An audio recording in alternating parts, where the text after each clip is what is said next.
Hi friends, welcome back to our channel.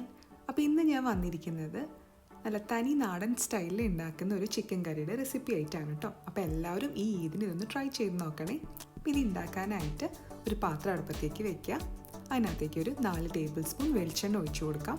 വെളിച്ചെണ്ണ ചൂടായി വരുമ്പോൾ നമുക്ക് 3 ടേബിൾ സ്പൂൺ ഇഞ്ചി വെളുത്തുള്ളി ചതച്ചത് ഇട്ട് കൊടുക്കാം. പിന്നെ കുറച്ച് കറിവേപ്പിലയും കൂടി ഇട്ടിട്ട് ഒന്ന് സോട്ട് ചെയ്യുക. ഇതൊക്കെ ഒരു ഗോൾഡൻ ഷെയ്ഡായി വരുമ്പോൾ നമുക്ക് അരിഞ്ഞു വെച്ചിരിക്കുന്ന സവാള ഇട്ട് കൊടുക്കാം. ഇതിപ്പോൾ 3 സവാള ഉണ്ട് കേട്ടോ. നല്ല തിന്നായിട്ട് അരിഞ്ഞെടുത്തതാണിത്. ഇതും കൂടി ഇട്ടിട്ട് നന്നായിട്ട് സോട്ട് ചെയ്യണം. ഇപ്പോൾ സവാളയൊക്കെ പെട്ടെന്ന് വഴണ്ടി കിട്ടാനായിട്ട് നമുക്ക് കുറച്ച് ഉപ്പിട്ട് കൊടുക്കാം.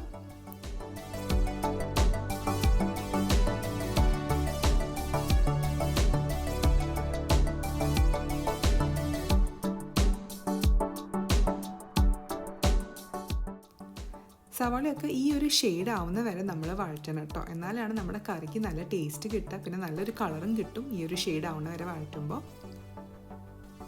അപ്പോൾ സവാളയൊക്കെ നന്നായിട്ട് വഴണ്ടി വന്നിട്ടുണ്ട്. ഇനി നമുക്ക് ഇതിനകത്തേക്ക് 1/2 ടീസ്പൂൺ മഞ്ഞൾപ്പൊടി ഇട്ട് കൊടുക്കാം.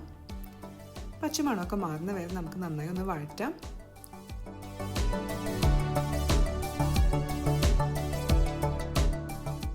ഇനി ഇട്ട് കൊടുക്കാൻ പോകുന്നത് മുളക് പൊടിയാണ്. ഇതിപ്പോൾ 2.5 ടീസ്പൂൺ മുളക് പൊടി ഉണ്ട് കേട്ടോ. ഇത് കൂടി ഇട്ടിട്ട് നമുക്ക് നന്നായിട്ട് മിക്സ് ചെയ്യാം.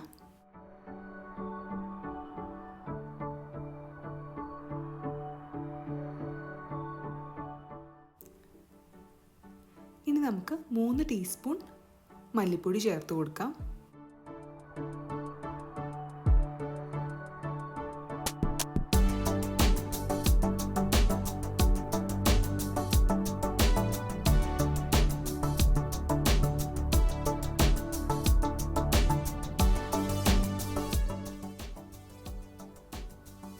ഇപ്പോൾ മസാലയുടെ പച്ചമണമൊക്കെ മാറി വന്നിട്ടുണ്ട്. ഇനി നമുക്ക് ഇതിനകത്തേക്ക് ചിക്കൻ ചേർത്ത് കൊടുക്കാം. ഇത് 750 ഗ്രാം ചിക്കനാണ്. ഞാൻ മീഡിയം സൈസായിട്ടാണ് കേട്ടോ മുറിച്ചിരിക്കുന്നത്.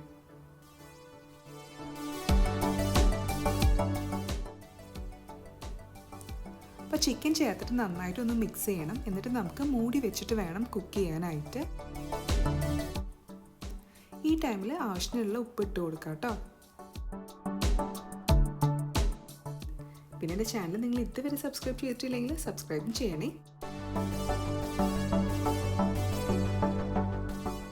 ഞാനൊരു 10 മിനിറ്റ് മൂടി വെച്ച് കുക്ക് ചെയ്തിട്ടുണ്ട് ഇത്.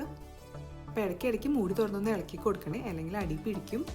ഇപ്പോൾ കണ്ടോ, ചിക്കനിൽ നിന്ന് നന്നായി വെള്ളമൊക്കെ ഇറങ്ങി വന്നിട്ടുണ്ട്. ഇനി നമുക്ക് ഇതിനകത്തേക്ക് 1/2 ടീസ്പൂൺ കുരുമുളക് പൊടിയും 1 ടീസ്പൂൺ ചിക്കൻ മസാലയും ചേർത്ത് കൊടുക്കാം.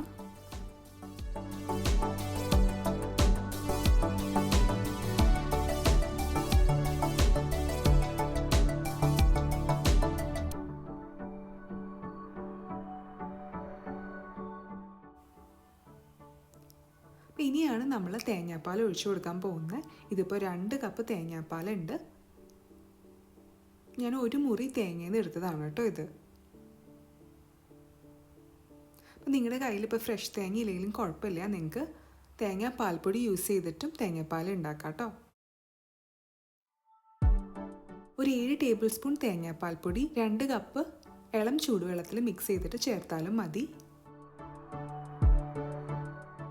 ഇനി നമുക്ക് പുളിക്ക് വേണ്ടിയിട്ട് ഒരു ചെറുനാരങ്ങയുടെ നീര് ചേർത്ത് കൊടുക്കാം. അപ്പോൾ ഈ ടൈമിൽ നമുക്ക് കുറച്ച് കറിവേപ്പിലയും കുരു കളഞ്ഞ പച്ചമുളക് ഇട്ട് കൊടുക്കാം. ഞാനിപ്പോൾ 1 പച്ചമുളകാണ് ഇട്ട് കൊടുത്തിരിക്കുന്നത് കേട്ടോ.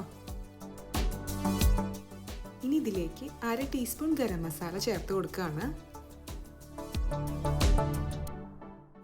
എനിക്ക് കുറച്ച് സ്പൈസി ആയിട്ടാണ് ഈ കറി ഇഷ്ടം, അതുകൊണ്ട് ഞാനിപ്പോൾ 1/2 ടീസ്പൂൺ കുരുമുളകും കൂടി ഇട്ട് കൊടുക്കുകയാണ് കേട്ടോ.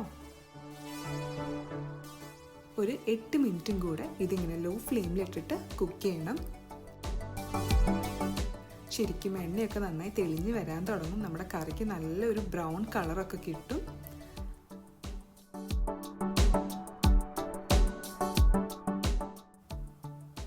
ഇപ്പം നമ്മുടെ കറിയൊക്കെ അത്യാവശ്യം കുറുകി വന്നിട്ടുണ്ട്. ഇനി അവസാനമായിട്ട് നമുക്ക് ഇതിനകത്തേക്ക് കുറച്ച് കറിവേപ്പിലയും 1 പച്ചമുളകും ഇട്ട് കൊടുക്കാം. പിന്നെ ഒരു 1/4 ടീസ്പൂൺ ഗരം മസാലയും കൂടി ചേർത്ത് കൊടുക്കാം. അപ്പോൾ നമ്മുടെ നാടൻ സ്റ്റൈലിൽ ഉണ്ടാക്കുന്ന കോഴിക്കറി ഇവിടെ റെഡി ആയിട്ടുണ്ട്. നല്ല ടേസ്റ്റുള്ളൊരു ചിക്കൻ കറിയാണ്. അപ്പോൾ എല്ലാവരും ഈദിനൊന്ന് ഉണ്ടാക്കി നോക്കണേ. പത്തിരിയുടെ കൂടെയും നെയ്ച്ചോറിൻ്റെ കൂടെയും പൊറോട്ടയുടെ കൂടെയും ഒക്കെ കഴിക്കാൻ പറ്റിയൊരു അടിപൊളി ചിക്കൻ കറിയാണ്. Thank you for watching. Bye bye.